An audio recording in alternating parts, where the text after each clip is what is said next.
Hello friends, അസ്സലാമു അലൈക്കും. ഇതെൻ്റെ ഒരു മുട്ടക്കറിയാണ്. കഴിഞ്ഞ ദിവസം ഞാൻ ഈ മുട്ടക്കറിയെ ചാനലിലിട്ടപ്പോൾ ഒരു ഫ്രണ്ട് എന്നോട് മുട്ടക്കറിയുടെ റെസിപ്പി ചോദിച്ചു. ലൈഫിൽ ആദ്യമായിട്ടാണ് ഒരു ഫ്രണ്ട് എന്നോട് റെസിപ്പി ചോദിക്കുന്നത്. അപ്പോൾ അതാണ് ഞാൻ ഇടുന്നത്. ആദ്യം മുട്ട വേവിക്കാൻ നമ്മളൊരു കുക്കറിലിടുക. 2 വിസിലിന് ശേഷം മുട്ട വെന്ത് കിട്ടും. അതിനുശേഷം ഒരു ഫ്രൈ പാനിൽ കുറച്ച് വെളിച്ചെണ്ണയാണ് ഒഴിക്കുന്നത്. വെളിച്ചെണ്ണയ്ക്കകത്ത് എന്തിടണം? കുറച്ച് കടുക് ഇടണം. ഇതൊക്കെ എല്ലാവർക്കും അറിയാവുന്നതാണ്. എൻ്റെ മുട്ടക്കറിയിൽ ഒരുപാട് തെറ്റുകൾ ഉണ്ടായിരിക്കാം. ഇതെൻ്റെ മാത്രം മുട്ടക്കറിയാണ്, എല്ലാവരും ക്ഷമിക്കുക. അതിലേക്ക് കുറച്ച് വെളുത്തുള്ളി പൊടിച്ചതിടുക, പിന്നെ കുറച്ച് ഇഞ്ചി ചതച്ചതിടുക.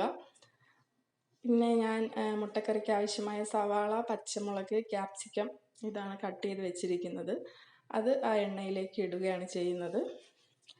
അപ്പോൾ ഇതെല്ലാം കൂടി കിടക്കുന്ന കളർഫുൾ രംഗമാണ് സുഹൃത്തുക്കളെ നിങ്ങൾ ഈ കണ്ടുകൊണ്ടിരിക്കുന്നത്. അത് ഇങ്ങനെ എണ്ണയിൽ കിടന്ന് നന്നായിട്ടൊന്ന് വഴന്ന് കിട്ടാൻ വേണ്ടി നമ്മൾ ലേശം ഉപ്പിട്ട് കൊടുക്കുന്നുണ്ട്.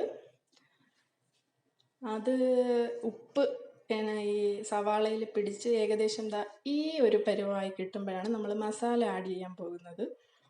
ഇത് ഞാനിടുന്ന മസാല ആയിരിക്കില്ല എല്ലാവരും ഇടുന്നത്. എൻ്റെ കയ്യിൽ തക്കാളി ഇല്ലാത്തത് കൊണ്ട് ഞാൻ തക്കാളി പേസ്റ്റാണ് ഇടുന്നത്. അതിനുശേഷം കുറച്ച് മഞ്ഞൾപ്പൊടി ഇടുന്നുണ്ട്. മഞ്ഞൾപ്പൊടിക്ക് ശേഷം പിന്നെ ഞാൻ ഇടുന്നത് ഒരു സ്പൂൺ മുളക് പൊടിയാണ് ഇടുന്നത്. മുളക് പൊടിയും ഇട്ട് അതിനുശേഷം 1 സ്പൂൺ മല്ലിപ്പൊടിയാണ് ഇടുന്നത്. 1 സ്പൂൺ മല്ലിപ്പൊടിയും ഇട്ട് അതിനെ കുറച്ച് നേരം ഇങ്ങനെ വഴറ്റിയതിന് ശേഷം പിന്നെ ഇടുന്നത് ഗരം മസാലയാണ്. ഒരു 1/2 ടീസ്പൂൺ ഗരം മസാല ഇടുന്നുണ്ട്.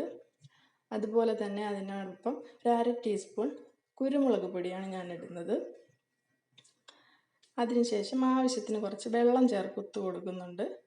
അപ്പം നമ്മുടെ മുട്ട വെന്ത് കിട്ടിയിട്ടുണ്ട്. ആ മുട്ടയാണ് ഈ മുട്ട. ഈ ഇരിക്കുന്ന മുട്ടയെ നമ്മളിനി എന്ത് ചെയ്യണം? ആ കറിയിലേക്ക് ഇട്ട് കൊടുക്കണം. അപ്പം അതിന് മുമ്പ് ഒരു കത്തി വെച്ച് ആ മുട്ടയുടെ 4 സൈഡും ഞാനിങ്ങനെ വരഞ്ഞു കൊടുക്കാറുണ്ട്. അപ്പോൾ മസാല ശരിക്കും മുട്ടയ്ക്കകത്ത് പിടിക്കും, അതിൻ്റെ മസാലയുടെ ഒരു ടേസ്റ്റ് കിട്ടാൻ വേണ്ടി. അപ്പം നമ്മുടെ കറി ഏകദേശം ഈ പരുവാകുന്ന സമയത്ത് നമ്മൾ എന്തോ ചെയ്യും? ഈ മുട്ട ഓരോന്നോരോന്നായി അതിലേക്ക് ഇട്ട് കൊടുക്കും. കണ്ടോ? ഇങ്ങനെയാണ് ഇട്ട് കൊടുക്കാനുള്ളത്. അപ്പോൾ നമ്മുടെ മുട്ട കറിയിൽ ചേർന്ന് നല്ല മസാലയൊക്കെ പിടിച്ച് ഈ പരുവാകും. ആ സമയത്ത് നമുക്ക് കുറച്ച് കറിവേപ്പില കൂടി അതിനകത്ത് ആഡ് ചെയ്യാവുന്നതാണ്. എൻ്റെ കയ്യിൽ കറിവേപ്പില തീർന്നു പോയതുകൊണ്ട് ഞാൻ കറിവേപ്പില ഇടുന്നില്ല. അപ്പോൾ ഇതാണ് എൻ്റെ മുട്ടക്കറി. അപ്പോൾ നിങ്ങൾക്ക് ഇഷ്ടമായെങ്കിൽ ലൈക്ക് ചെയ്യുക, കമൻറ്റ് ചെയ്യുക, സബ്സ്ക്രൈബ് ചെയ്യുക. Okay, thank you.